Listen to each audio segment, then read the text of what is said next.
একটি মিথ্যা ও ষড়যন্ত্রমূলক মামলা দিয়ে গোটা বিএনপিকে তথা দুলাভাইকে হেয় প্রতিপন্ন করার চেষ্টা করতেছে।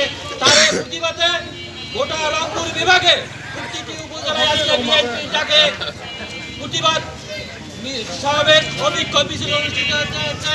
তার অংশ হিসাবে বীরগঞ্জ উপজেলা বিএনপি ও পৌর বিএনপি ও সকল অঙ্গ সহযোগী সংগঠনের থেকে আজকের এই বিক্ষোভ সমাবেশে সভাপতিত্ব করছেন রংপুর জেলা বিএনপির সংগ্রামী সদস্য, বীরগঞ্জ উপজেলা বিএনপির সম্মানিত আহ্বায়ক জনাব মাহমুদুর নবী চৌধুরী পলাশ। উপস্থিত আছেন বীরগঞ্জ উপজেলা বিএনপির সংগ্রামী সদস্য সচিব অধ্যাপক জাকির হোসেন জাকির ভাই। উপস্থিত আছেন পৌর বিএনপির সংগ্রামী আহ্বায়ক সাইফুল আজাদ মন্ডল।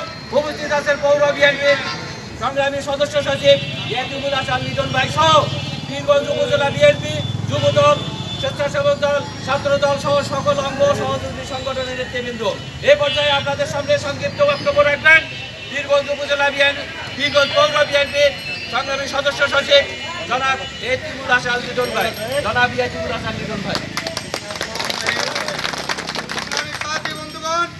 আপনারা জানেন রংপুরের ঐতিহ্য এবং রংপুরের রাজনৈতিক ধারক বাহক অধ্যাপক আসাদুল হাবিব কুলু ভাইয়ের মিথ্যা মামলা অবিলম্বে প্রত্যাহার করতে হবে, নইলে আমরা রাজপথে এই সরকারকে দেখিয়ে দেব।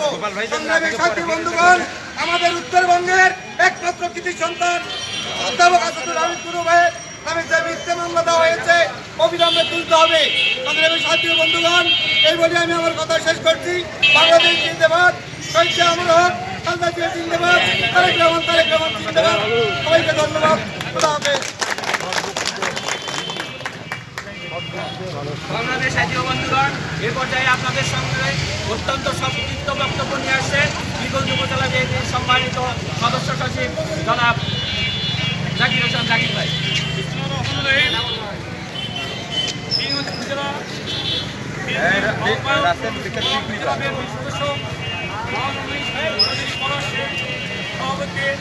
আজকের এই প্রতিবাদ বিক্ষোভ সভায় উপস্থিত আছেন সংগ্রামী আহ্বায়ক জনাব সাইফুল আলম মন্ডল। উপস্থিত আছেন বীরগঞ্জ পৌর বিএনপির সম্মানিত সদস্য সচিব ইয়াতুমুল হাসান লিটন সহ ইউনিটের বিভিন্ন সংগঠনের নেতৃবৃন্দ এবং অত্র এলাকার কর্মীবৃন্দ। আজকে যে বিক্ষোভ সমাবেশ তা আমাদের নিচের দাবি সমাবেশ, কারণ আমাদের জনপ্রিয় নেতা